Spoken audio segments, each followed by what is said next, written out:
Tu dinero en acción, episodio 65.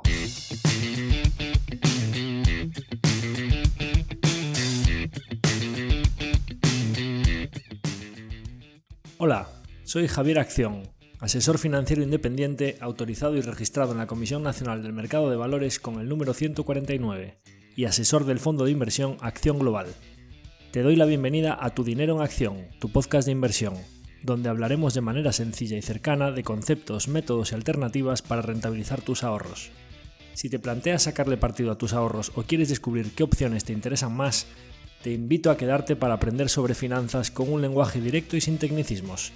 Si tienes alguna pregunta, duda o sugerencia, puedes contactar con nosotros utilizando las distintas vías que encontrarás en nuestra página web www.accioninversiones.com.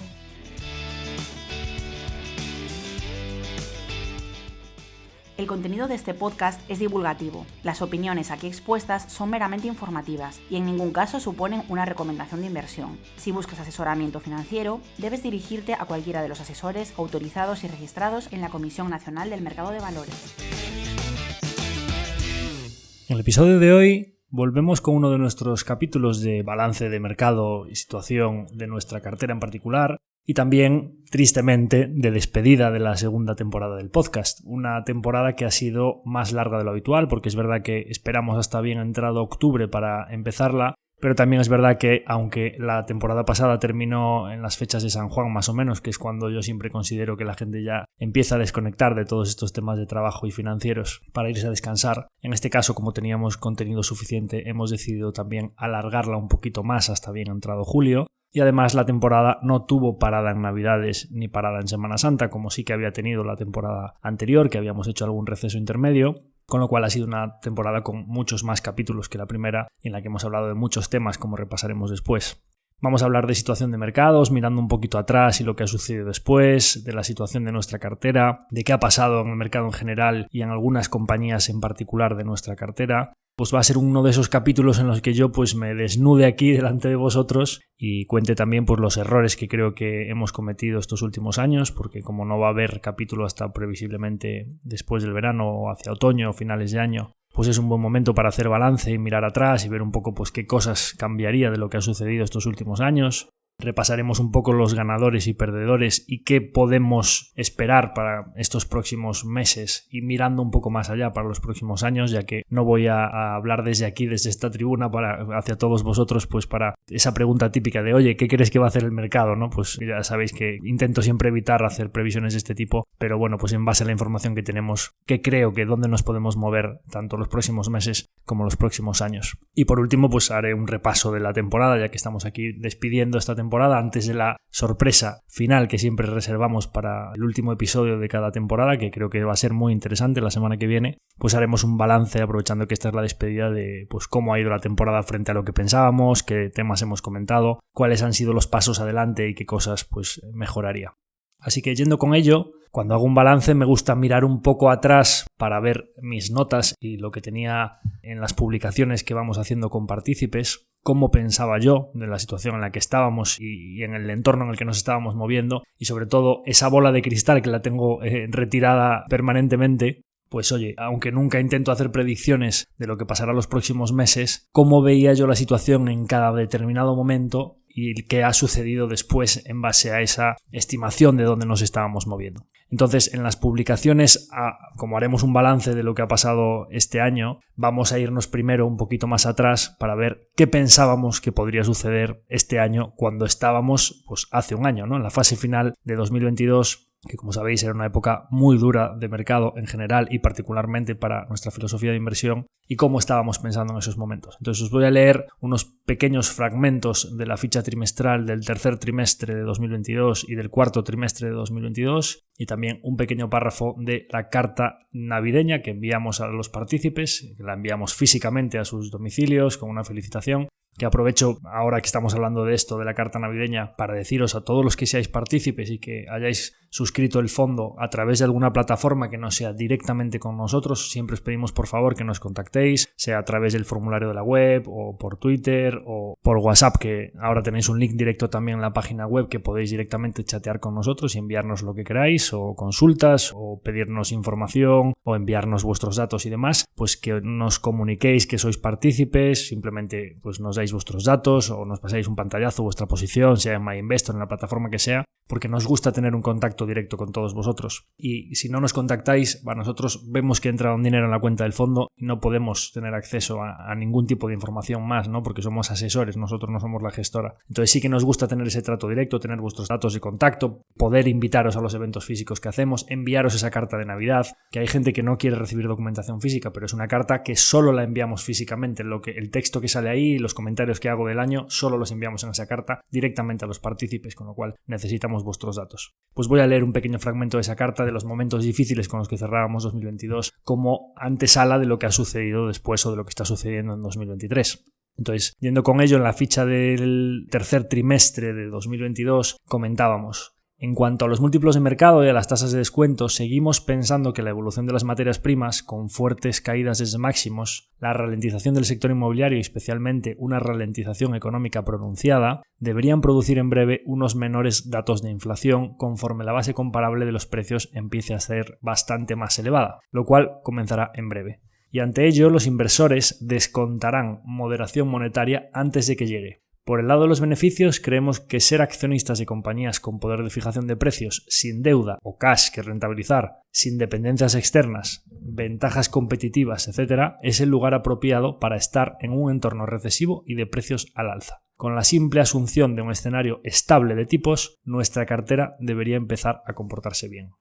En la siguiente ficha trimestral, el mercado ya empezaba a dar algunos buenos síntomas, pero nuestra cartera durante el cuarto trimestre del año todavía cayó un poco, mientras que el suelo de mercado se produjo en octubre. Nuestra cartera se mantuvo más o menos estable ese trimestre y terminamos en diciembre prácticamente en mínimos, pero yo empezaba a ver ya un poco los síntomas en algunas compañías y en el mercado de que posiblemente pudiese haber quedado atrás lo peor, ¿no? Y entonces comentábamos: más allá de los movimientos coyunturales de rotación sectorial, empezamos a ver síntomas muy positivos en las compañías de cartera. Aunque creemos que el margen para la compresión de múltiplos adicionales es limitado y un entorno de estabilización monetaria será muy favorable para la valoración de nuestra cartera, y en esta dirección apunta el inicio de 2023, lo más relevante es la realidad económica de las empresas de las que somos propietarios, que en líneas generales está demostrando una gran resistencia. Es decir, estábamos viendo que nuestras compañías estaban presentando muchos mejores resultados del comportamiento que estaban teniendo en el mercado, que se estaba anticipando a una realidad económica desastrosa en 2023. Somos propietarios de negocios de una calidad media superior a la del mercado, menos endeudados que la media del mercado y cotizando a un precio inferior al del mercado. Por lo que creemos que esa realidad,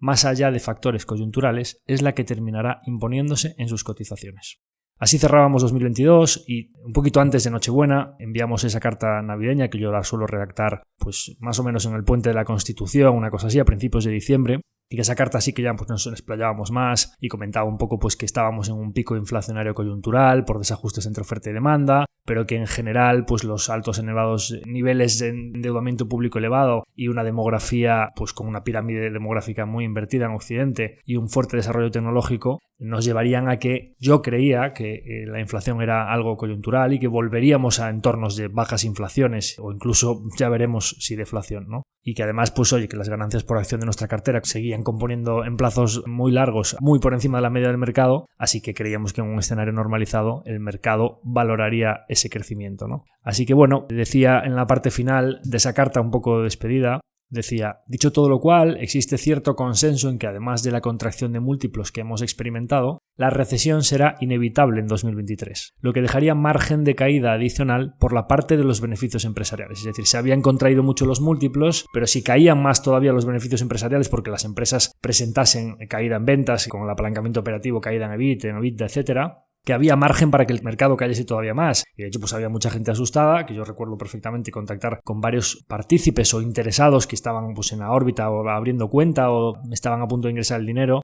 Les decía, oye, es un momento muy bueno. Nuestra cartera, como comentaré después, un poco todo el tema de los potenciales y demás, creo que está a unos niveles muy atractivos. La gente decía, no, es que con la que viene, pues muchas posibilidades de recesión, ahora tal y como están las cosas, como que pues era consenso que el mercado iba a seguir cayendo, ¿no? Y comentábamos ahí pues que, oye, dado que una de las pocas verdades absolutas que existen en la inversión es que después de la tempestad siempre llega la calma, la configuración para 2023 con este absoluto pesimismo, este consenso de que venía una recesión muy grande, la configuración para 2023 me parecía bastante atractiva. Y que no debíamos olvidar que los ajustes son proporcionales, es decir, hay una reversión a la media en ambos sentidos. Es decir, después de un periodo históricamente negativo, lo más probable es que venga uno históricamente positivo. Así que solo debíamos perseverar y esperar.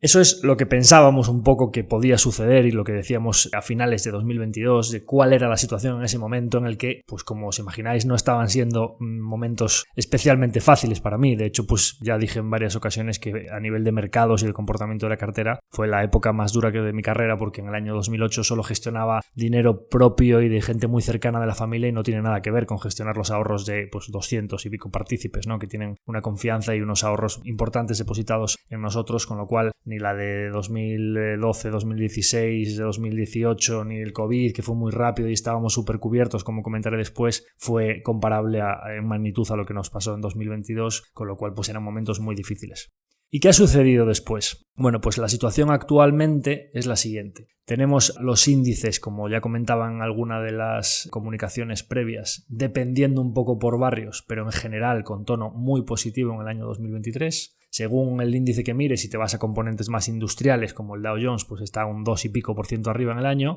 pasando por un Standard & Poor's 14% arriba en el año, esto hablamos de Estados Unidos, y en el extremo el Nasdaq 29% arriba en el año. Si venimos a Europa, por lo general, tanto DAX, Eurostoxx como IBEX están en el entorno del 14-15% arriba. Y si miramos un poco el índice que a mí me parece más representativo de lo que podría ser nuestra cartera, que es un índice global pero en euros, como es el MSCI World en euros, ya el Total Return pero en euros, pues tiene un retorno en lo que llevamos del año del 10%, que es pues más o menos la media entre el Eurostoxx y el Standard & Poor's, pero restándole que lógicamente que el eurodólar se haya ido de 0,96 a 1,10 que está, que no todo ha sido dentro de este año, pero que una parte importante sí, pues ya una pérdida de valor nuestra inversión en dólares, digamos, por el deterioro de la divisa del 2 y pico por ciento, en el caso de la corona sueca pues casi un 6% y demás, es decir, las divisas en contra pues hacen que el MSCI World en euros esté un poco por debajo de lo que sería una media entre el Eurostoxx y el Standard & Poor's, que es así un índice, digamos, global. Y no solo esto, sino que además es que el miedo que tenía el mercado de la inflación y demás, que decíamos que podía ser que fuese transitoria,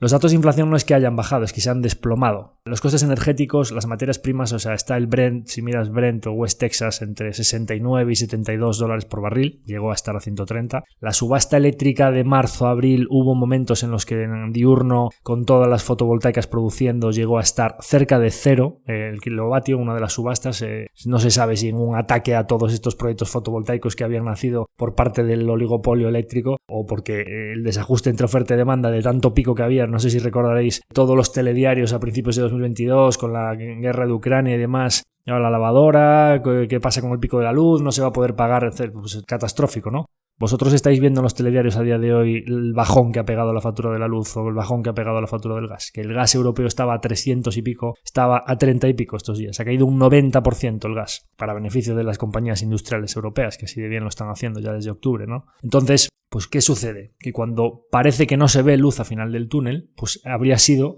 cuando estábamos poniendo en esas fichas que creíamos que lo peor podía haber quedado atrás y que podría venir un 2023 muy positivo. Cuando hay un exceso de pesimismo, cuando parece que, oye, pues es que si viene recesión van a caer los beneficios ya, pero es que por eso cayó tanto el mercado en 2022, por esos resultados un poco más flojos, que no han sido tan flojos, oye, cuidado, que no han sido desplomes absolutos. Estamos viendo empresas como Microsoft, como Alphabet, como Tesla, Netflix, etcétera, presentar resultados como mínimo bastante resistentes y algunos incluso podríamos decir que espectaculares, ¿no? Para un entorno de tipos que ha sido dramático, la subida de 0 al 5, que pocas veces en la historia ha habido una subida de tipos tan vertical, ¿no? Que aquí entramos un poco en todo el tema de la curva invertida, ¿no? Porque parece, ¿no?, como la curva invertida de tipos, es decir, que Estados Unidos esté pagando un 5% a 3 meses y un 3 y pico por ciento a 10 años, es decir, parece que se percibe muchísimo riesgo a corto plazo, y que pues a largo plazo ya van a bajar los tipos. ¿Por qué? Porque es que sí o sí va a venir una recesión. Creo que lo he dicho aquí ya en más de una ocasión. Oye, la curva más invertida de los últimos 40 años, a lo mejor tiene algo que ver, no sé, se me ocurre, con que hemos pasado por el periodo más inflacionista de los últimos 40 años.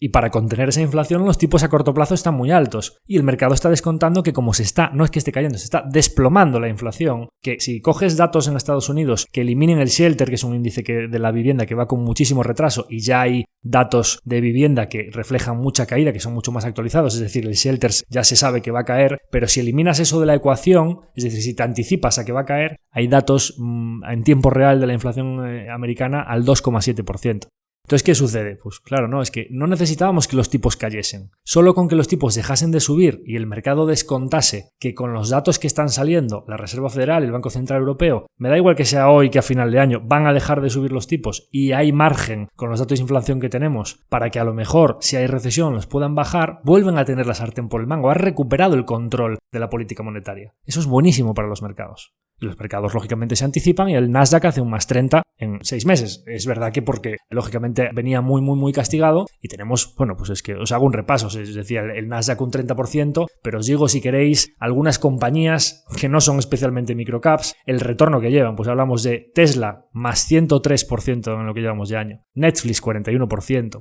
Microsoft, 40%, Alphabet, 35%. Amazon, esa que había perdido su ventaja competitiva, que AWS ya no iba a volver a crecer, que tenía un negocio retail que no valía absolutamente nada y con un CEO que, por favor, que volviese Jeff Bezos porque este señor no sabía nada, pues Amazon lleva la nada desdeñable cifra de 54% arriba year to date. Y tenemos otras compañías, estoy hablando de las big caps y las muy conocidas, pero tenemos otras compañías como Spotify, que se ha duplicado en lo que llevamos de año, o Align Technology, que lleva más 60% en lo que llevamos de año. Y muchas otras que no quiero alargar aquí lo que ha sucedido, ¿no? Entonces, bueno, pues esta es la situación de lo que pensábamos y de lo que ha sucedido. Creo que probablemente junto con el primer mes del COVID, que fue, pues recordaréis, febrero del 20, que pues publicamos que habíamos cubierto la cartera, porque yo viendo un poco todo lo que estaba pasando en China, hablando con diferentes personas, creía que aquello podía tener un impacto muy grande, sin saber que eso se iba a convertir en una pandemia global. Pero en base al impacto tan fuerte que podía tener un país, pues que es el 20% del PIB mundial y probablemente el 50% del crecimiento económico mundial, pues yo creía que con un país así cerrado, las exportadoras europeas, consumo, automóvil, cosméticos, lujo, etcétera, que había muchas compañías que pesan mucho en los índices europeos, que se iban a resentir, ¿no? Y entonces pues nos pusimos muy defensivos. Luego comentaré lo que pasó después, ¿no? Pero quizá con ese momento es la época de mi carrera que no solo lo he pasado peor, sino que también creo que en nuestro equipo aquí debatiendo y comentando un poco la situación en la que estábamos, mejor hemos sabido ver la situación en la que nos encontrábamos y lo que podía venir por delante. Y no era tan fácil, porque la verdad es que el consenso era pues que iba a venir un año 2023, ya veremos cómo termina el resto del año, pero que la inflación iba a ser persistente, que los tipos iban a seguir subiendo y que sí o sí venía recesión y que los mínimos no iban a ser en octubre, sino que pues iban a continuar y que las caídas iban a continuar profundizando. Nosotros empezábamos a calcular un poco los datos de inflación, cómo venía, etcétera, la base comparable, qué pasaba con la energía. Decíamos, oye, pero si a mediados de 2023 es que no solo es que no vayamos a tener fuerte inflación, sino que podemos tener incluso periodos deflacionistas. Decía el otro día Elon Musk en Twitter, deflation is coming. Quiere decir, ellos están viendo que sobre la base comparable de 2022, ¿por qué lo dice este hombre? Porque están todos los días comprando materias primas. Están comprando cobre, están comprando cobalto, están comprando litio, están comprando aluminio. Así está la acción de Tesla, ¿no? Que están comprando más barato de lo que compraban el año pasado. Es decir, eso es muy bueno para las compañías que fabrican, que están expandiendo márgenes, ¿no?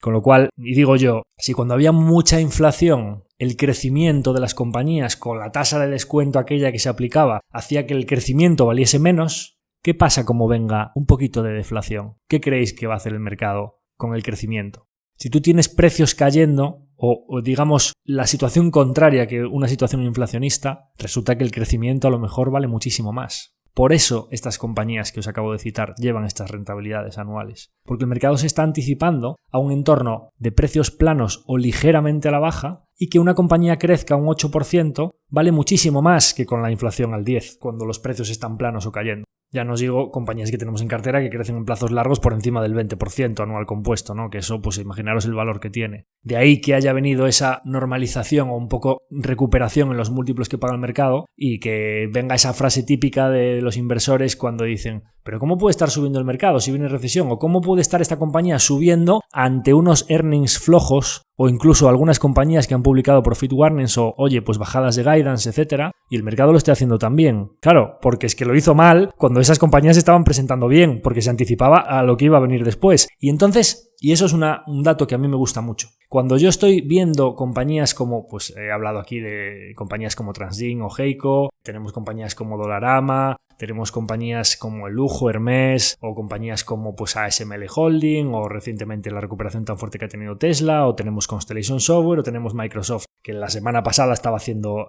all-time highs, estaba haciendo máximos históricos, ¿no? Y muchas otras compañías, pues que cada uno tendrá las suyas en cartera, pero que cuando tú ya no ves una o dos casos aislados, sino que ya empiezas a ver compañías en muchos sectores y en muchos países que hacen máximos históricos, como mínimo te invita a pensar que sí que puede ser que lo peor haya quedado atrás, ¿no? Y eso, el mercado, por mucho que haya unos tipos estabilizados al 5%, no se han ido las tasas de descuento al 0 o al 1, sino que las tasas de descuento son más altas que las de COVID y las de hace un año y medio, 2 años, ¿no? Claro, pues si hay unas tasas de descuento un poquito más altas, ¿cómo puede ser que haya tantas compañías haciendo máximos históricos? A lo mejor es que el mercado, y eso es lo que a mí me tranquiliza, porque creo que el mercado en este tipo de movimientos anticipados se suele equivocar bastante poco, a lo mejor el mercado está viendo que como mínimo hay algunos sectores, algunas compañías, algunos países que a lo mejor no van a tener una recesión tan profunda. A lo mejor está pensando Mr. Market, que es tan listo y que siempre os digo que hay que desconfiar mucho de eso de Mr. Market es tonto, etcétera. Pues hay ineficiencias a corto plazo, por supuesto que sí, pero rara vez se equivoca en un movimiento tan pronunciado como este. Y eso a mí me deja muy tranquilo porque digo, a lo mejor es que vienen, sea a finales de 2023 o a principios de 2024, que igual que cuando caía a mediados de 2022 era porque esas compañías iban a presentar a finales de 2022 o principios de 2023 unos resultados más flojos, a lo mejor resulta que las compañías empiezan a sorprender positivamente a finales de este año o principios del que viene. Y eso es una grandísima noticia, porque al final que la economía mejore, que haya empleo, que la economía crezca, que las empresas se desarrollen, que los márgenes se recuperen, que pueda haber otra vez, sea la inteligencia artificial, sea el desarrollo tecnológico, que haya crecimiento, que la sociedad avance, eso sin duda es muy bueno para todos. Más allá de lo que suba o baje nuestra cartera, eso sin duda es muy positivo. Y entonces dices, pues si esta última época es en la que crees que más has acertado con lo que venía por delante, ¿cómo puede ser? Pues que a nosotros ahora mismo pues todavía nos falta un buen trozo de recuperación de la caída del año pasado y aunque a principios de 2022 pues los retornos anualizados del fondo con años buenos y años malos, creo que solo habíamos tenido 2018 como año malo y los demás habían sido muy positivos, pues estaba el fondo un 14% anualizado los últimos 3 años y eso pues cuando de repente metes un impacto como el de 2022 pues aún a pesar de que la cartera faltan unos días de junio, estoy grabando un día 28, pues cuando lo escuchéis vosotros probablemente pues ya esté cerrado el trimestre, no sé si la cartera va a terminar en 6 meses entre un 20 y un 25% arriba, que es pues duplicando la rentabilidad de los índices europeos o duplicando la rentabilidad de un tipo pues Standard & Poor's o MSCI World en euros y digamos que un poquito por debajo de lo que es el Nasdaq, que como pues lo que hablamos, ¿no? Con las Teslas, Microsoft, Amazon y demás, todas más 40, más 50 o en algunos casos más 100, pues lógicamente pues el Nasdaq está disparado, ¿no? Pero en general pues muy por encima de lo que serían nuestros índices comparables en un mix de Europa, Estados Unidos y no solo corte tecnológico, sino índices generales que incluyen todo tipo de sectores, ¿no? Bueno, pues como dices que estás en la época de mejores aciertos en lo que venía por delante y los retornos aún no son los que deberían o queda tanto por recuperar, pues voy a desnudarme un poco aquí y ver cuáles son los errores que yo creo que hemos cometido en estos últimos años que han impedido que nuestros retornos actualmente no sean mejores y después diré un poco por qué creo que lo que viene por delante puede ser muy positivo desde donde estamos, ¿no? En primer lugar, una cartera demasiado defensiva los primeros años. Esto no es un error, era un acuerdo que yo tenía con los partícipes de entonces que pues en la primera fase hasta que alcanzásemos una plataforma, una estructura, un volumen que permitiese hacer sostenible este negocio a largo plazo, pues que lógicamente no puedes asumir demasiada volatilidad esos primeros años porque si viene una época muy mala como ha venido en 2022 y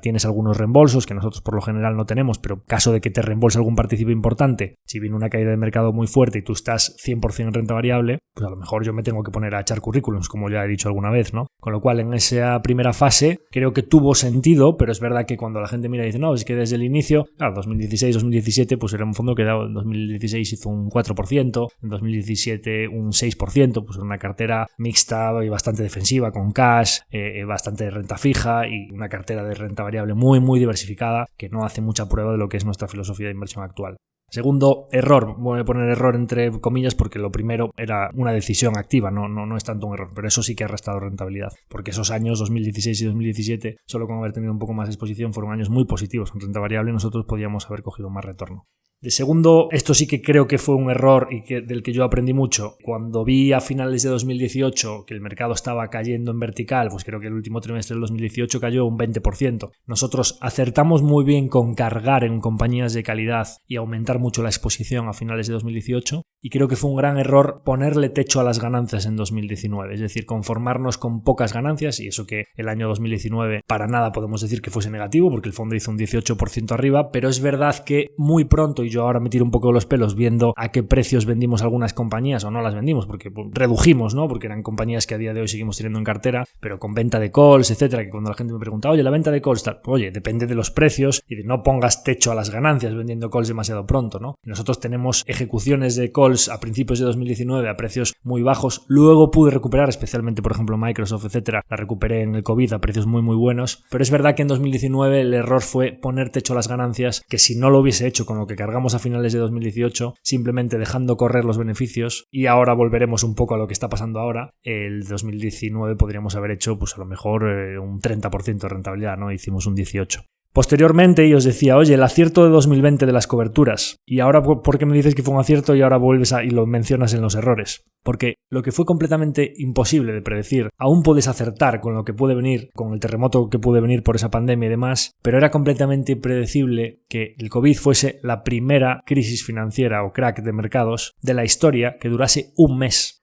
Que en un mes el mercado se iba a dar vuelta y que las subidas que venían ya iban a ser sostenidas y que el mercado iba a terminar teniendo un 2020 tan alcista y que luego iba a venir un 2021 de despiporre. Y nosotros, claro, mis partícipes estaban muy cómodos cuando nosotros estábamos cubiertos y estaba todo desplomándose, y nosotros en el peor momento de 2020 me parece que estaba el fondo menos 10%, con todos los índices menos 30, menos 40, o sea, entonces claro, la gente estaba muy cómoda defendida, pero fue un gran error por mi parte no saber darle la vuelta a la tortilla, porque creo que no hay nadie que coja y cubra la cartera el día 14 de febrero, justo antes de que explote el COVID, y a finales de marzo, un mes después, con todo esto, coja y saque todas las coberturas y clave la caída y clave la subida. O sea, eso, vamos, como os decía, la bola de cristal está en su retiro permanente, con lo cual eso es imposible. Pero creo a día de hoy que simplemente con no hacer market timing, es decir, si yo no hubiese cubierto, posiblemente en marzo se me estuviesen yendo partícipes, pero nosotros habríamos hecho muchísima más rentabilidad en 2020. Y no solo los retornos actuales serían más altos, sino que el fondo tendría un patrimonio más elevado y los partícipes que están, probablemente algunos se habría quedado por el camino, ya hablaremos ahora a continuación de lo de quedarse por el camino algunos partícipes, pero el fondo sin duda tendría mejores retornos, los ahorradores actuales que siguen en el fondo tendrían más dinero y además el patrimonio en general del fondo sería superior.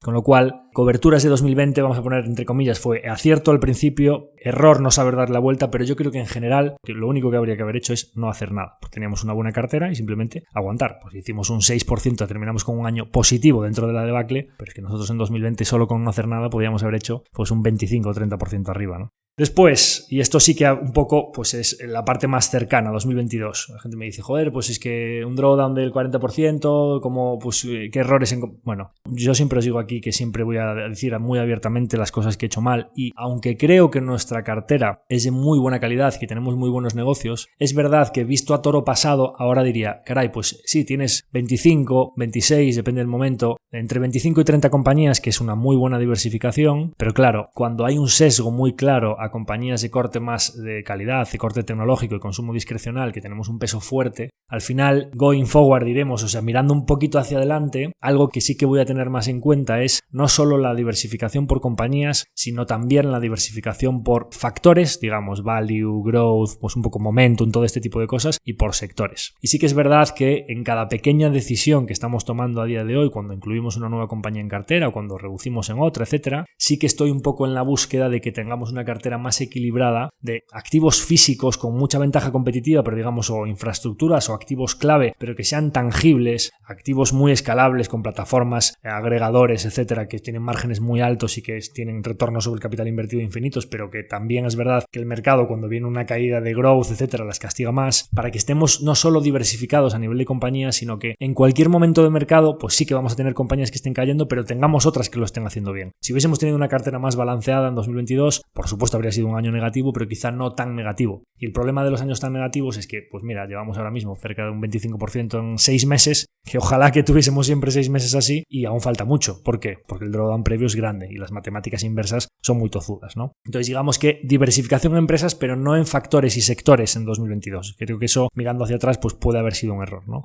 Y después, algunas cosas concretas, porque yo siempre os digo, oye, tenemos muchos aciertos, yo me pongo a enumerar compañías, miramos los retornos anualizados de Constellation Software, de Just Scientific, de Neve Bearings, de Microsoft, de Alphabet, de Align Technology, muchas compañías que son importantes en el fondo y que tienen retornos brutales, la TIR que hemos hecho nosotros desde que invertimos en ellas, pero hablamos de muchos casos, 40%, 50%, muchas del 20-25%, y me tranquiliza mucho, y hablaremos después de lo que viene por delante, que solo con que unas cuantas de esas sigan así, los retornos anualizados por el poder del interior compuesto a largo plazo y por cómo se verticaliza la curva a largo plazo en unas cuantas compañías, ya van a ser muy buenos. Pero es verdad que cuando aún, desde que nosotros cargamos fuerte en calidad y aumentamos la exposición al 100%, el peso concreto aún en nuestro histórico de rentabilidad de 2 o 3 errores concretos todavía es alto. Mencionar, pues en el año pasado, por ejemplo, Peloton Interactive, o en este año, pues Embracer, ¿no? Compañías que en algún momento llegaron a tener un peso alto y que pues lo han hecho muy mal, y no es porque nosotros asignásemos más y más dinero y más dinero y más dinero y más dinero. Lo contaba en el capítulo de gestión de cartera, ¿no? Que pues oye, asignar los pesos y la gestión de riesgos por coste, no sepultar cada vez más dinero en una empresa que lo hace mal. Pero si tú en una compañía que digamos que no es la que más free cash flow genera, la que tienes mayor previsibilidad de ingresos, en la que tienes todo clarísimo, que es una máquina que es como una roca, digamos, si el top 5, top 10 de posiciones no está primado por las empresas más sólidas, sino por las que tú crees en algún momento puntual que puedan hacer más rentabilidad, cuando tienes un error, el peso es elevado en el impacto de la rentabilidad, ¿no? Y creo que eso también, el peso de algunos valores concretos, también es un error del que debemos aprender, y el que yo debo particularmente aprender, y que tengo que mejorarlo en el futuro.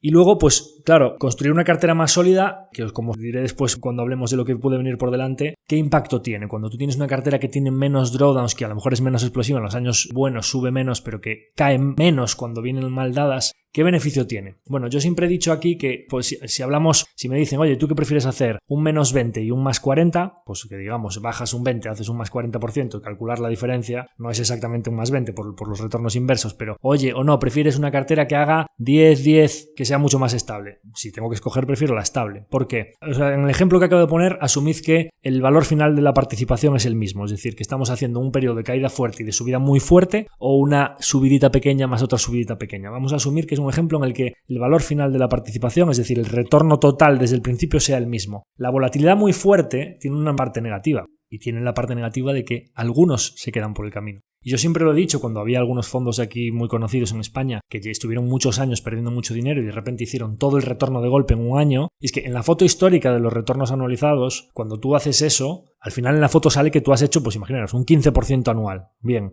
pero ¿qué porcentaje de los partícipes han hecho ese 15% anual? ¿Cuánta gente ha aguantado 5 años perdiendo dinero para ganarlo todo junto en el año 6? ¿Y cuánta gente creéis, peor todavía, que después de 5 años de retornos negativos, viendo esa foto tan mala de esa cartera, invirtió al finales del año 5 y cogió toda la revalorización del año 6? Muy poca. Es muy poco probable que alguien compre esa cartera en esos momentos. Y resulta que las carteras, por la reversión a la media y por los movimientos que tiene el mercado entre growth, value, ahora más momentum, ahora me voy un poco más a empresas más cíclicas, ahora me voy, pues lo que suele suceder es que hay carteras que temporalmente lo hacen mal, que tienen underperformance, y luego esa cartera revierte a la media o tiene una época de rendimientos de overperformance o de que rinde más que la media del mercado, y la cartera contraria va con el pie cambiado. Y esto del pie cambiado nos lleva a la media histórica de que decía Peter Lynch que, oye, no, es que la gran mayoría de mis partícipes han perdido dinero cuando yo he hecho un 30% anual compuesto en el fondo durante un montón de años. ¿Por qué? Porque cuando el fondo iba muy bien, entraba dinero a las puertas y compraban alto. Y cuando el fondo iba muy mal, salía dinero a las puertas o como mínimo no teníamos suscripciones. Y eso es lo que nos está pasando a nosotros. Es decir, yo miro el histórico y hasta principios de 2022 teníamos permanentemente suscripciones en el fondo y entradas, y a finales de 2022, ya desde mediados de 2022 hasta ahora, estamos en la época de peores suscripciones de toda la historia del fondo. ¿Y eso qué sucede? Pues que es justo lo contrario de lo que tendría que suceder. Que la gente, a mediados del 21, principios del 22, cuando nosotros teníamos unos retornos anualizados, el 14% anual compuesto, es cuando la gente más estaba comprando y es cuando realmente lo que debería estar haciendo es acumular dinero en la cuenta, pero esperar, no estar comprando cuando el mercado está alto y nuestro fondo está subiendo, etcétera, sino al revés. Cuando ahora,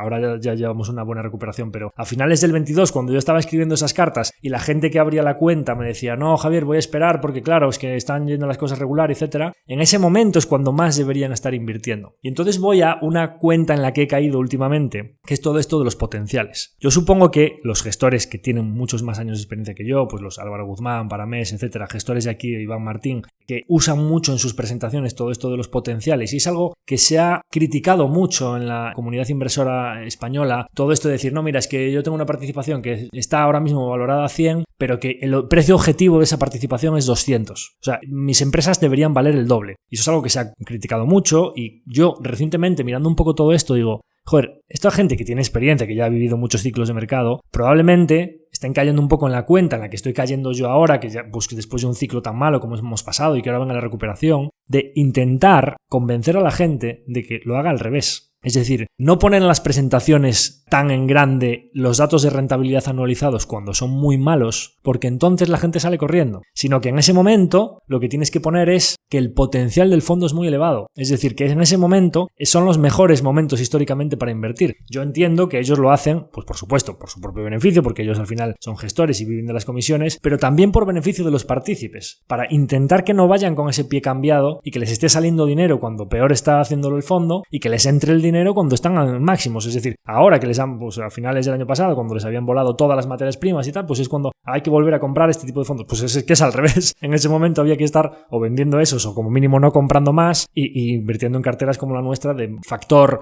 crecimiento, calidad, llámalo como quieras, que lo llevaba haciendo muy mal y que nuestros datos de rentabilidad eran muy malos y sin embargo era el mejor momento para invertir en nosotros. Esa es la cuenta en la que caí recientemente de, pues todo esto de los potenciales al final es, en vez de poner en las presentaciones los rendimientos pasados, que si tomas decisiones en base a los rendimientos pasados es muy difícil ir con el pie cambiado porque el ser humano al final tiende a ir, oye, esto funciona, invierto más, esto está dando buena rentabilidad, invierto más. No, es que tengo un fondo que me está subiendo, o mi compañero de trabajo me dijo que tiene un fondo que lleva no sé cuánto este año y joder, yo estoy haciendo el tonto aquí, que el mío va mucho peor. Oye, pues saco del que va mal y meto en el que va bien. Es que eso es humano, es algo perfectamente racional, la protección al miedo a lo desconocido, el miedo a la pérdida, esa defensa, ¿no? Es el instinto más animal que tenemos. Bueno, pues en esto de la inversión hay que ir justo en contra de ese instinto tan animal que tenemos. Y a mí pues es una muesca en la culata que me queda, que nosotros no solemos tener muchos reembolsos, pero pues sí que hubo 2 o 3 personas que en los peores momentos tiraron la toalla y se marcharon y que no han cogido, pues que a día de hoy tendrían, ya no hablamos del 20 y pico % de este año, sino que es que desde octubre del año pasado pues tendrían a lo mejor ahora mismo pues un 30 o 35% más de dinero de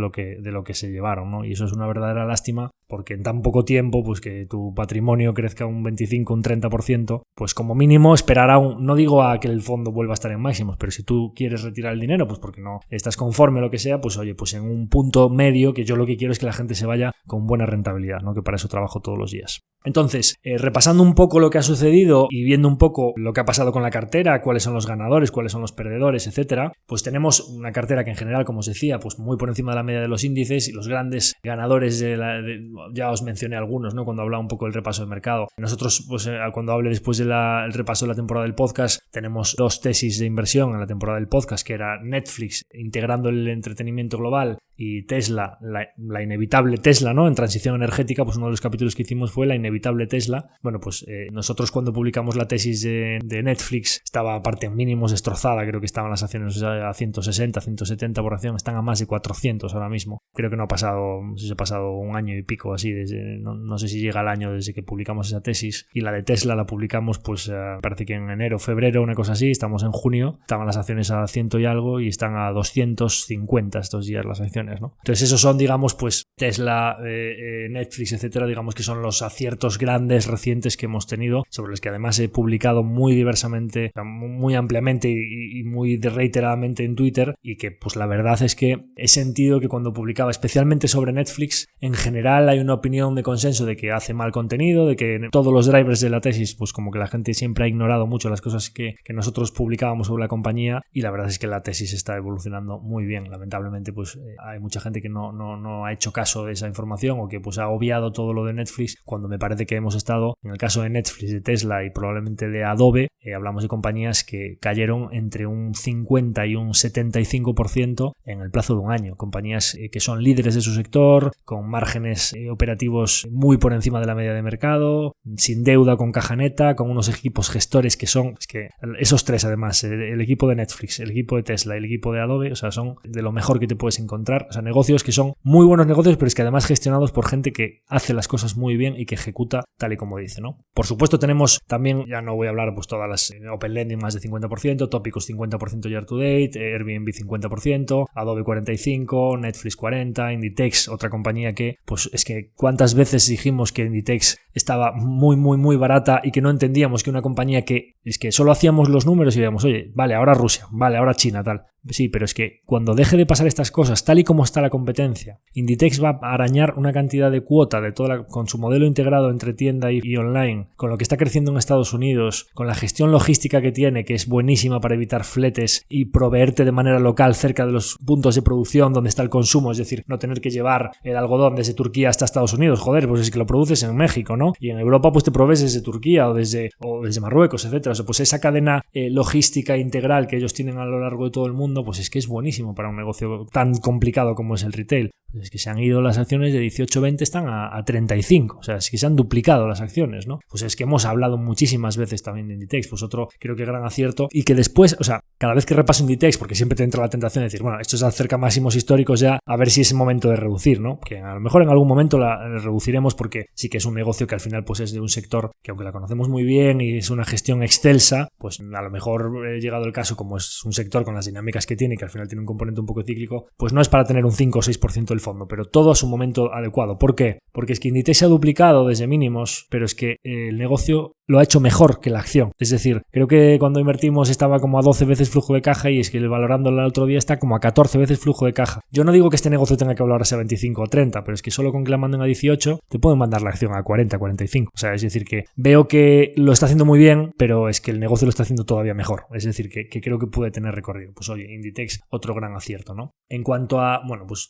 la gran mayoría, lógicamente, cuando la cartera lleva un 20 y pico %, en 6 meses, pues la gran mayoría de compañías lo han hecho muy bien. ¿Qué cosas lo han hecho mal también? Hablando de un poco el rendimiento de la cartera. Pues ya en alguno de los capítulos de repaso lo he comentado, ¿no? Quizá las dos manchas del expediente de este año, y una de ellas, vamos a cogerla con comillas, porque es una reversión a la media, porque previamente lo había hecho muy bien, es Quistos. Digamos que, pues oye, pues es que cuando se había multiplicado por 6, pues es normal que caiga un 40 o un 50%, ¿no? Veremos qué pasa hacia adelante, pero sigue siendo una gran aportadora de rentabilidad para nuestra cartera, Quistos Holdings. Y la que sí que es, digamos, un error o no error de inversión, vamos a ver, o que sí que deberíamos haber tenido menos peso y que está restando este año es Embracer Group. Os dije que Embracer nos había presentado en la charla nórdica esta en la que estuve en Estocolmo y me olvidé de comentar, que creo que es importante, diréis, oye, ¿por qué la mantienes, no? Bien, como pasó con Peloton en su momento, el motivo principal de que yo haya mantenido estas posiciones, cuando yo siempre he dicho, oye, cuando tienes dudas de que esto se va a recuperar o cuando tienes dudas del management, etcétera, fuera inmediatamente. Son dos casos de compañías en las que en cada momento con la información existente siempre pensaba, porque tú cuando tienes una posición en cartera no tienes que pensar al precio al que la compraste en su momento. Tú tienes que pensar, oye, este dinero que yo tengo asignado aquí es el mejor sitio risk-reward frente a las alternativas que tengo para tener esta cantidad de dinero, no la que tenía antes de que cayese y tuviese una pérdida, sino la que tengo ahora. Este dinero, si yo lo tuviese en la cuenta, sería un buen momento para meterlo en esta compañía. Y lo cierto es que Peloton, pues es prácticamente imposible que lleguemos a recuperar las valoraciones iniciales, pero sigo pensando que risk-reward es apropiado para tener el peso que nosotros tenemos ahí ahora mismo. Y en Embracer sucede lo mismo. El pesimismo está en máximos, el sector está justo en los momentos en los que hay que invertir en el sector gaming, que es cuando está con orgánicos negativos. El pipeline que tiene por delante es muy positivo y no solo el primer lanzamiento del año fiscal, que fue Dead Island 2, salió muy bien y tiene datos de ventas, pues están por encima de 2 millones, no sé cómo estarán ahora mismo, pero vamos, que ya te aseguro un trimestre muy bueno. La parte de juegos móviles tiene que mejorar el consumo discrecional y la parte de compras en la app y la publicidad. Solo, digamos que estamos en la parte baja de ciclo. Juegos de mesa exactamente lo mismo, tanto la estacionalidad, los inventarios, etcétera. Y además, es que viendo el pipeline, lo que pasó con Saints Row, que era un juego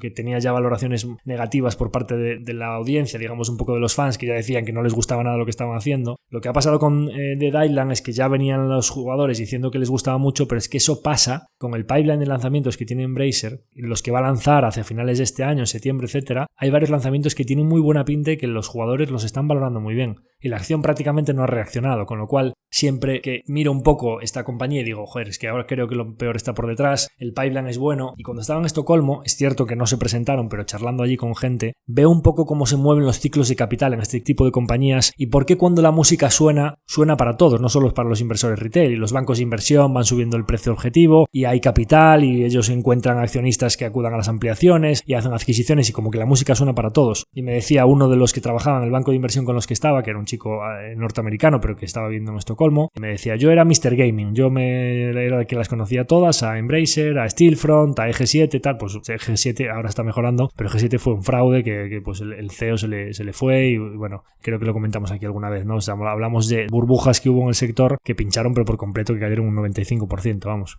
Pues él era una de las que la calentaba, que iba a hablar con los institucionales y con los retails a venderles, pues compra esta compañía, que esto lo va a sacar del estadio, que lo va a petar, etcétera, calentó, y que después ahora están en el punto de que no quiere hablar de gaming, que no le habla ningún accionista, ningún inversor retail ni institucional, nadie quiere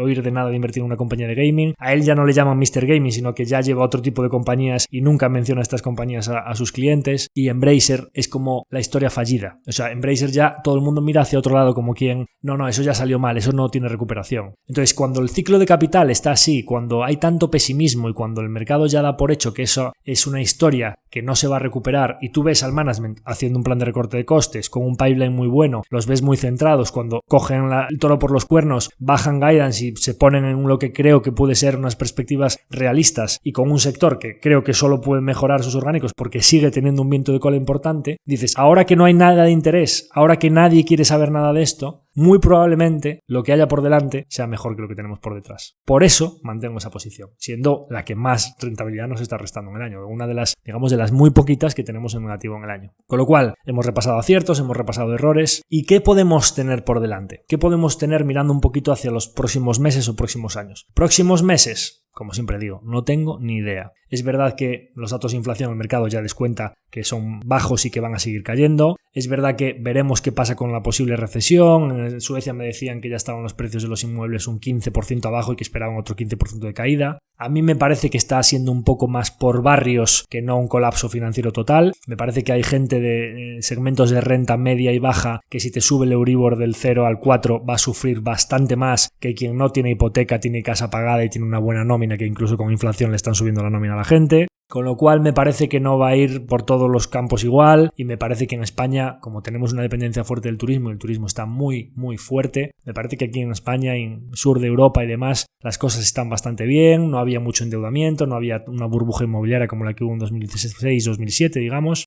Entonces veremos qué sucede. Como mínimo, pues oye, cuando de enero a junio sube, dependiendo del índice, un 14 o un 25 y nuestra cartera lo hace como lo está haciendo, pues como mínimo, oye, lo de Selling May ya no puede ser porque junio ha sido positivo, pero como mínimo probablemente el mercado se tranquilice. Es verdad que estamos viendo datos de volatilidad muy bajita y que parece que no hay... ahora que por lo que pasó de Rusia el mercado tampoco le afectó demasiado, las materias primas están muy estabilizadas, o sea, como que está todo muy calmado, con lo cual es probable que veamos al mercado. Yo no veo que de aquí a septiembre el mercado vaya a subir otro 10 o 15%, no veo tampoco catalizadores para que el mercado se siga disparando y a lo mejor todo el tema de la inteligencia artificial hay bastante hype que tenga que corregirse en algunos nombres, porque creo que ha habido una subida bastante vertical en algunas compañías que no se va a ver al menos inmediatamente, ya veremos luego a medio o largo plazo, pero al menos inmediatamente no se va a ver reflejado en los números, y una expansión de múltiplo tan a corto plazo por un hype como pasó con tantas otras temáticas que tiraron muy fuerte y que luego todo eso tiene que revertir a la media, pues como mínimo podremos ver a lo mejor algunos nombres tranquilitos y como mínimo unos índices, a lo mejor no cayendo mucho, pero moderando la fuerte subida de principios de año, quedándose más o menos flat, ni para ti ni para mí, tira un poquito, baja un poquito. Esa es mi visión un poco para hacia finales de año y a lo mejor luego podemos volver a tener una parte de final de año positiva, pero como siempre digo, es lanzar una moneda al aire porque no tengo ni idea de lo que va a hacer el mercado a unos meses vista. Y a unos años vista, ¿qué creo que puede hacer el mercado? Pues es que a unos años vista eso no es una opinión, eso es un dato. Cuando le preguntaban a Warren Buffett, oye, ¿qué va a hacer el mercado? Pues mira, yo a 6 meses, un año, no tengo ni idea. Lo que sí que sé es que el Standard & Poor's dentro de 15 años va a estar muy por encima de donde está ahora. ¿Por qué? Porque siempre lo ha estado, porque siempre a lo largo de la historia, desde que existen datos, el mercado a largo plazo termina subiendo. Con lo cual, tener buenos negocios y esperar. ¿Y nosotros tenemos buenos negocios? Tenemos muy buenos negocios. Tenemos compañías que ahora creo que en nuestro top de cartera, top 5, top 10, top 15, tenemos una serie de compañías que están ahí no porque yo crea que es un acierto, que aún tienen que demostrar muchas cosas y que es un acierto tener un 6%. Si nosotros miramos nuestro top de cartera desde arriba hacia abajo, Tesla, Constellation Software, Netflix, Microsoft, Inditex, Topicus, NB Bearings, Adobe, Alphabet, Amazon, Just Scientific, Align, todas esas compañías donde nosotros es donde nos vamos a jugar los cuartos, están ahí no porque yo haya dicho,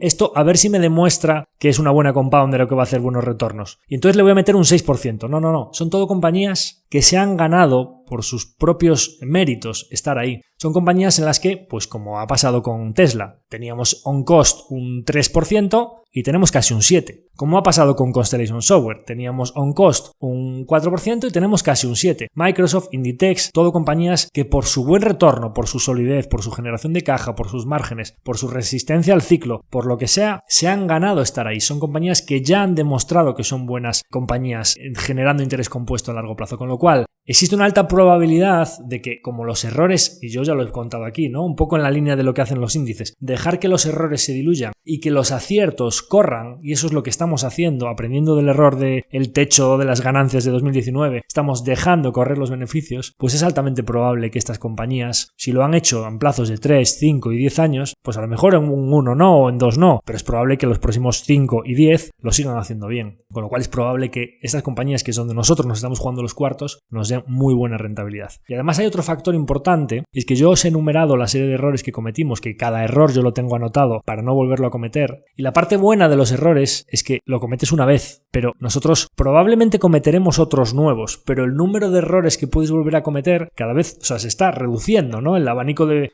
charcos que puedes pisar, de que si las calls de 2019, que si las coberturas de 2020, por ejemplo, el aprendizaje de 2020, no, es que viene una recesión de la leche, es que va a caer. Imaginaros que yo a finales del año pasado, con la participación del fondo donde estaba, me ocurre decir, no, es que viene una recesión mortal, me voy a poner defensivo. Que ahora mismo digo, no, es que llevamos un 20-25%, voy a ponerle techo a las ganancias y me cubro por si el mercado corrige. Error de 2020, el error de 2019, no lo voy a hacer, no vamos a volver a cometer esos. Y seguro que alguna de las compañías que he mencionado terminan haciéndolo mal, o cometemos algún error más, o pasa otra crisis diferente a todas las anteriores y no las sé ver venir, pero conforme vamos teniendo un bagaje, esos errores no se repiten, porque lógicamente, pues de los errores o pierdes o aprendes, como se suele decir, ¿no? Es decir, o te matan si te consigues levantar, pues lógicamente es un bagaje que llevas para el futuro. Y yo tengo 39 años, como siempre he dicho, me gustaría estar muchos años haciendo esto, y creo que como inversor he seguido creciendo y que los próximos años deberían ser mejores que los anteriores en base a todos estos aprendizajes y a que estos errores pues no los vamos a volver a cometer, ¿no? Con lo cual, pues compañías ganadoras que tienen muchos mimbres para seguir componiendo tasas altas, en un peso importante de la cartera todas esas compañías, errores que ya cada vez están más diluidos y un aprendizaje en base a los errores de los últimos años en los que creo que cada vez pues vamos a ir cometiendo menos errores, pues creo que podemos ser, no sé a un año vista o 2 años vista, pero sí que tenemos, digamos, un poco las alforjas necesarias para que el viaje en adelante sea muy rentable. Y bueno, no debemos olvidar que históricamente los periodos ligeramente inflacionistas son muy buenos para la renta variable. No debemos olvidar que tenemos compañías como Inditex, como Adobe, como Microsoft, que muy rápidamente han repercutido las subidas de precios a sus clientes y que están ganando más dinero hoy que antes de la inflación, con lo cual por eso las compañías están respondiendo tras el shock inicial de subida muy fuerte de tipos, inflación muy alta y que el mercado ajusta muy fuerte los múltiplos. Ahora, con una información dada que es un entorno de tipos un poco más alto, pero digamos que una situación monetaria mucho más estable, el mercado puede decir, vale, pero es que estas compañías, solo con su poder de fijación de precios, que nosotros tenemos muchas compañías en cartera que tienen poder de fijación de precios, en un entorno ligeramente más inflacionista que el que tuvimos los últimos años, las acciones se comportan muy bien, es la mejor defensa ante la inflación. Con lo cual, muy positivo para que creemos que, aunque ha tenido una primera parte del año de fuerte recuperación, con independencia de que ahora corrija o no corrija o se quede más tranquilo, creo que estamos en el activo, en la clase de activo y las compañías correctas para protegernos y beneficiarnos de esa inflación, o que nuestros ahorros, digamos, no solo se protejan del entorno inflacionista, sino que ganen poder adquisitivo en los próximos años. Ese es el objetivo principal, ¿no? Preservar el capital, protegernos de la inflación y ganar poder adquisitivo por encima de la inflación.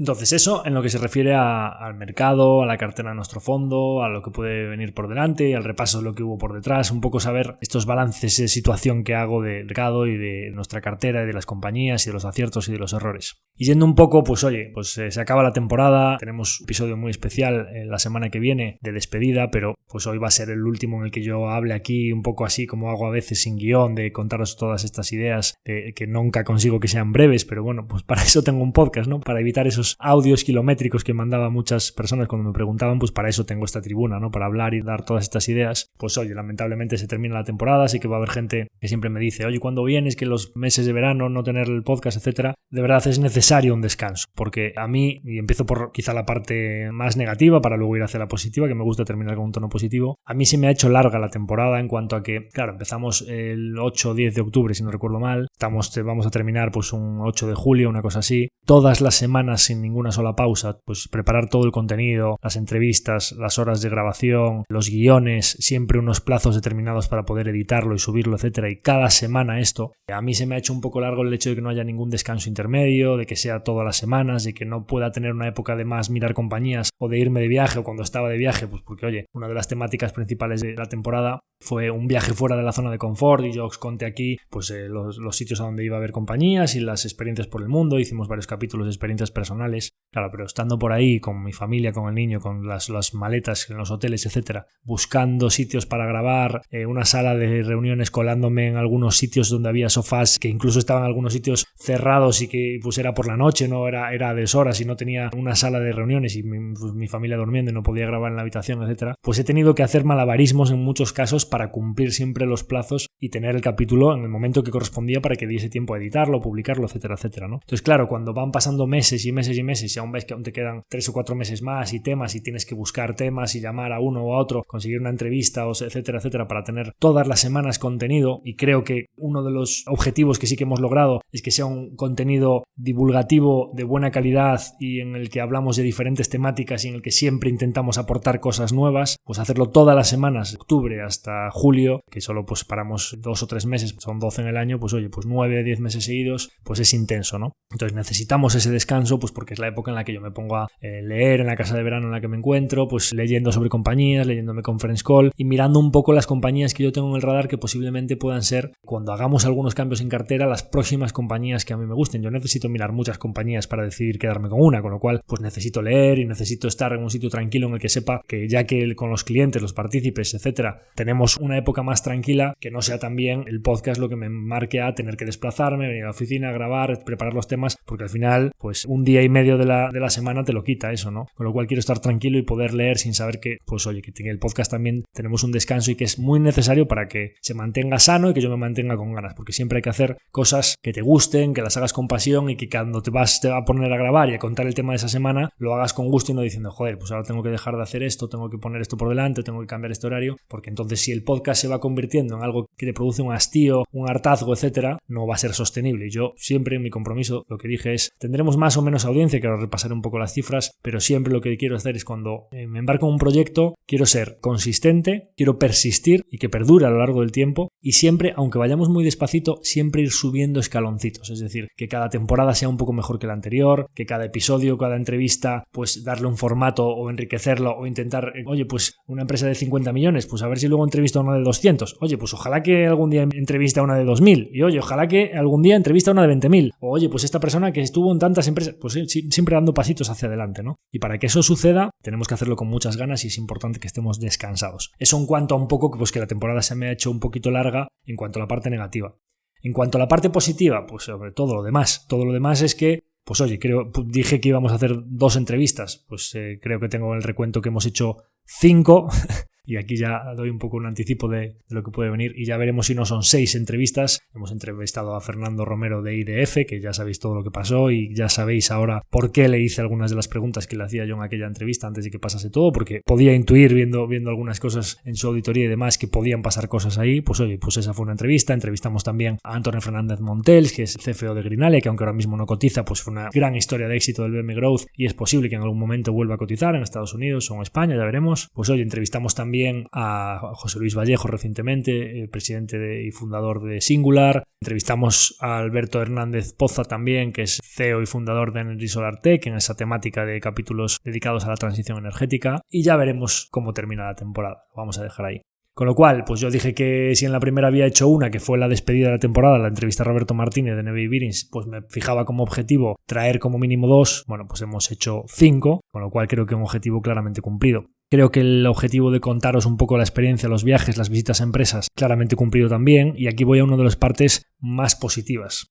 La parte más positiva, aparte del proceso de ordenar las ideas, de llevarlas del pensamiento al lenguaje escrito cuando hago los guiones, que no es lo mismo tener una idea en la cabeza que cuando la escribes, porque se te fija muchísimo mejor el aprendizaje, las cosas que analizas, todo, pues para mí eso es un proceso que me da una disciplina de ordenar mis ideas, que es muy bueno para mí como inversor, y sobre todo pues que tienes un histórico a largo plazo que vas viendo un poco cómo pensabas en la primera temporada del año 2021, cuando miramos 2022, oye, cuando viste esta compañía y qué pasó con ella después, tal, tenemos un histórico que está grabado y que es público. Eso es buenísimo para nosotros, para nuestro fondo, para nuestros partícipes. Eso es muy bueno, pero es que a mí, digamos que, y es un poco el título de la temporada, de un viaje fuera de la zona de confort, para mí el podcast supone salir de la zona de confort. Para mí, el decir, oye, mira, es que necesito un contenido para el capítulo de la semana que viene y como voy a la feria esta de empresas del seminario de Estocolmo, ¿y por qué no hago la escala en Londres y me veo allí con Cicuret? Es que a lo mejor... O sea, el podcast a mí me empuja a hacer más cosas de esas. Me empuja a buscar un contenido diferencial. Si puedo tener 2 reuniones con CEOs, no tengo una, sino que intento conseguir la segunda o la tercera. Me empuja a, oye, pues este año fue la primera vez que fui al foro MedCap. Pues oye, yo claramente fui porque era la presentación de Neville Bearings, pero es que a lo mejor incluso me lo plantearía el haber ido y hablar con todas aquellas compañías simplemente por tener contenido para contaros el podcast. Y eso a mí me hace aprender muchísimas cosas. Es decir, no te quedes en tu esquinita,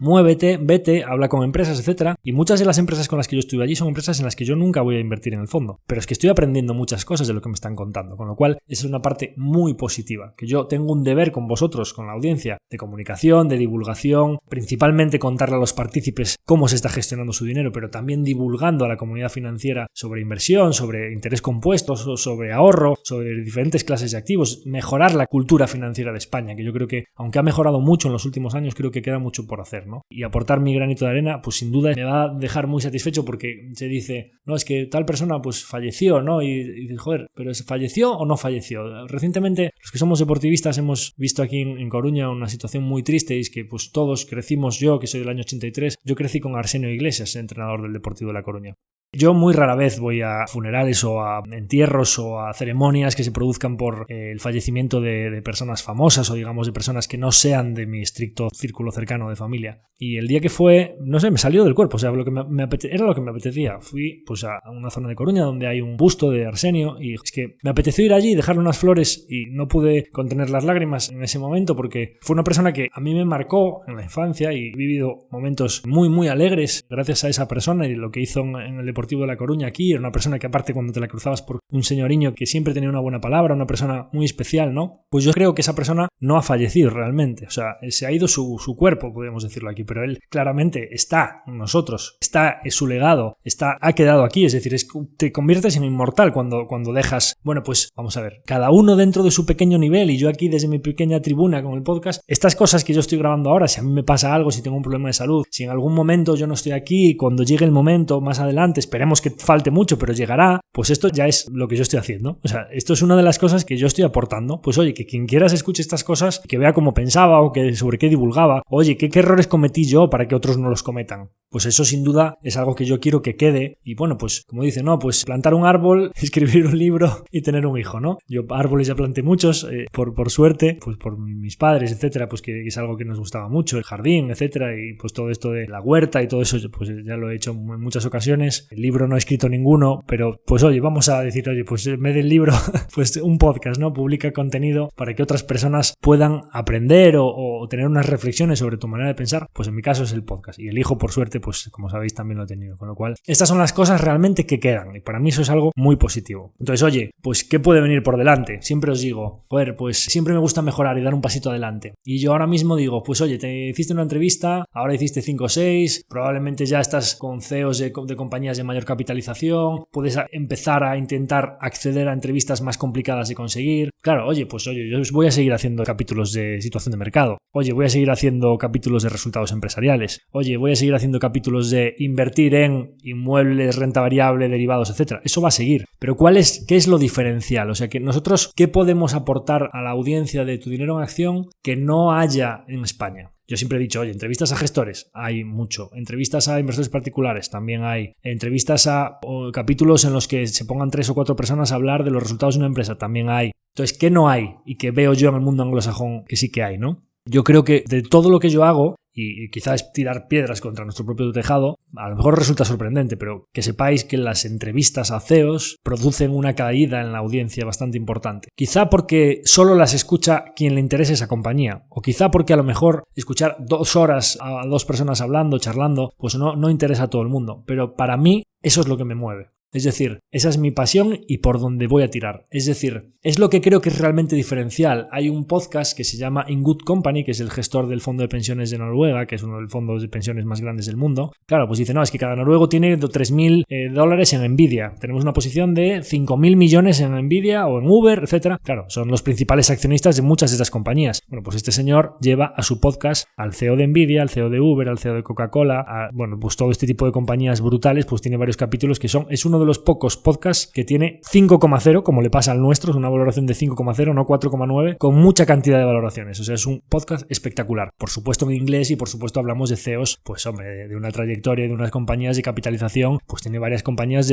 varias entrevistas con empresas de 800.000 millones de capitalización o 1 trillón de capitalización, ¿no? Cosa que, pues por supuesto para nosotros esperemos que dentro de muchos años no, pero que a nosotros se nos queda lejísimos. Pero, oye, pues, ¿qué no hay? Pues, oye, lo que he intentado hacer, no hay entrevistas con CEOs de empresas españolas. Pues, oye, empecé con las del BM Growth, pues seguro que voy a intentar tirar a las del Continuo y ojalá que lleguemos a las del IBEX. Pues ya os digo yo que voy a tirar. Bien, ¿qué no hay? Oye, pues, y eso es un dilema que tengo yo actualmente. Oye, quiero traer entrevistas con CEOs, con directores ejecutivos, CFOs, etcétera, de empresas internacionales. Y se me produce aquí un pequeño dilema porque una parte de la audiencia de Tu Dinero en Acción seguro que si nosotros traemos una entrevista en inglés la va a entender muy bien y le va a encantar y la va a escuchar, pero aquí se me produce un dilema porque una parte de la audiencia y una parte de los partícipes del Fondo de Acción Global es un tipo de perfil que muy probablemente si nosotros hacemos una entrevista de 1 hora o 2 horas toda en inglés, pues le va a costar más escucharla o va a ser un contenido que a lo mejor se le haga más arduo. Entonces estamos decidiendo un poco cómo podemos hacerlo. Si, oye, pues a publicarla en inglés y en otra, pues así lo hacemos con el vídeo en Spotify o en YouTube, pues hacerlo subtitulado. Oye, pues hacerle un pequeño doblaje por encima para que hacérselo más ameno, más llevadero a muchos de nuestros partícipes que son con los que yo quiero comunicarme. También he de decir que después de estar en Estocolmo, en Londres, en Estados Unidos, en Canadá, en Japón, etcétera, viendo compañías y demás, creo que tenemos que dar un paso adelante en nuestra generación con el tema en la comunidad financiera, un poco en la comunidad inversora y perder todos estos miedos a que, pues oye, una persona que no tiene un perfil tan internacional, anglosajón, etcétera, empujar a que se normalice muchísimo más el uso del inglés, que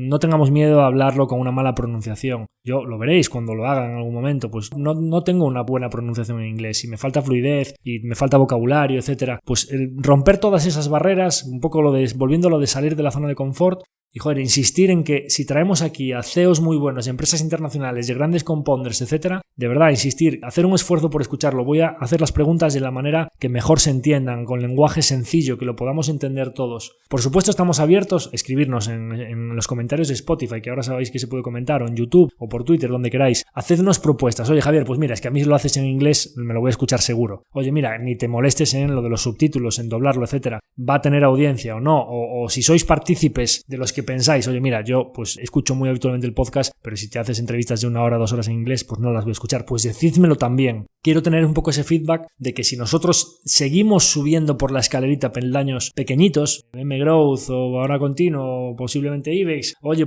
ojalá que una empresa de Suecia, una empresa de Canadá, una empresa de Reino Unido, etcétera, y traemos aquí a CEOs que no hay ninguna entrevista pública de nadie aquí en España que los haya traído, que sean cosas que creo que podemos aportar, pues oye, me parece claramente diferencial y a mí me motivaría mucho hacer eso, pero solo me motivaría a hacerlo si a la audiencia realmente le va a aportar. Y no olvidemos, no al inversor de 25 a 30 años que está montando su cartera, que sabe inglés perfecto y que se lo mira ya todo en inglés. No, al partícipe del Fondo de Acción Global que tiene pues entre 40 y 60, que pues oye, no tuvo los medios para aprender tanto inglés como tuvimos nosotros, o que ya no digo como tienen los chavales de ahora, y que pues oye, que un texto en inglés se lo lee más o menos, pero a un CEO de Londres o de Estocolmo hablando 1 hora y pico en inglés, pues le va a parecer más denso, ¿no? Bueno, pues por favor, contestadnos y decidnos cómo lo veis. Pero en general, pues vendrá una temporada en la que intentaremos siempre seguir dando pasitos adelante, en la que todos los capítulos y en todas las temáticas que tengamos siempre intentemos construir desde el punto al que hemos llegado en esta temporada, dar un pasito adelante y por supuesto pues una temporada en la que yo seguiré intentando aprender, ordenar mis ideas y trabajar todos los temas para seguir creciendo como inversor.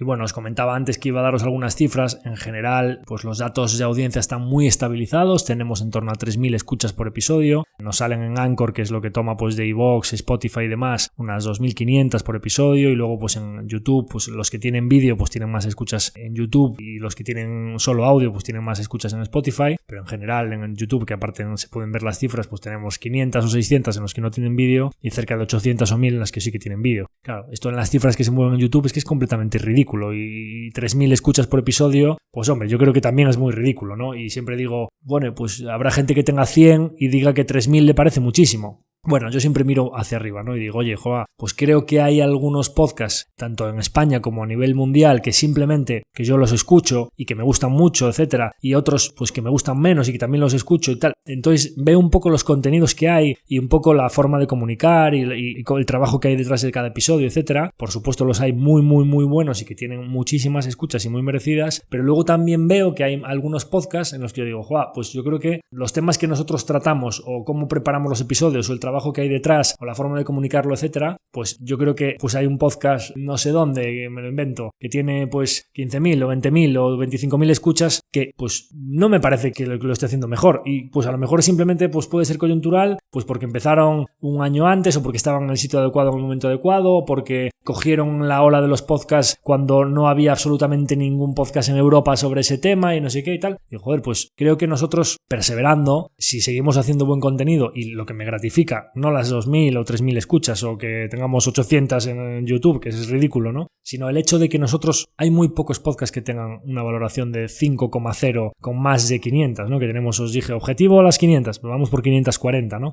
5 estrellas y todos los comentarios de la gente que nos escucha reiteradamente son muy positivos. Es decir, lo que más me gratifica a mí es que sé que aunque tengamos un grupo no muy grande de oyentes, pero muy recurrentes, pero que os guste tanto lo que estamos haciendo, ¿no? Entonces,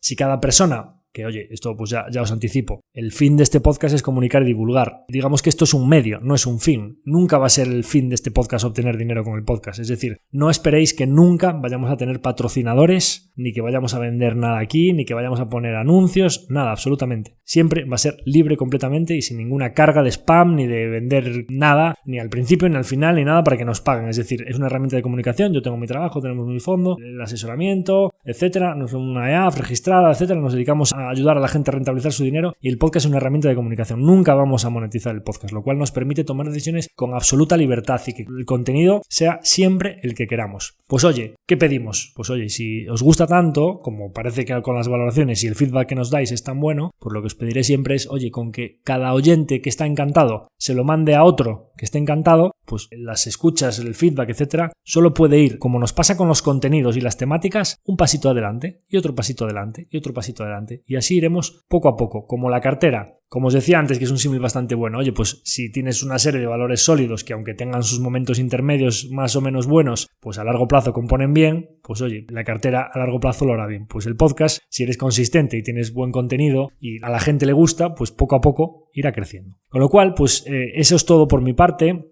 Creo que tenemos muchos motivos de alegría, a pesar de que haya dicho que la temporada se me ha hecho larga, pues claramente el balance es muy, muy positivo. Y también, pues por suerte, por todas las dinámicas de mercado y demás, pues también podemos lanzar un mensaje positivo en lo que ha sido el devenir de mercado este primer semestre de 2023. Esperemos que continúe así el año y que vengan años rentables por delante, con lo cual, pues balance de cierre de temporada positivo, tanto en lo que refiere a mercados, cartera y también, por supuesto, en lo que refiere al podcast. Así que sin más, me despido de vosotros, no sin antes citaros para la despedida de la temporada de la semana que viene, que creo que va a ser muy, muy, muy interesante. Por supuesto, siempre invitaros a que nos deis vuestro feedback, que nos sigáis valorando con 5 estrellas en Spotify, que nos dejéis vuestros comentarios. Cuando empiece la temporada me gustaría tener una serie de consultas para hacer algún consultorio que hace tiempo que no hacemos y hace bastante tiempo que no recibimos consultas por vuestra parte para resolveros. Así que sin más, me despido de vosotros. Daros las gracias ya no por este episodio, sino por todo el feedback y lo importante que es para nosotros que estéis ahí cada semana ya durante toda la temporada. Y nada más, muchas gracias a todos, hasta la próxima semana y hasta la próxima próxima temporada. Un abrazo muy fuerte a todos.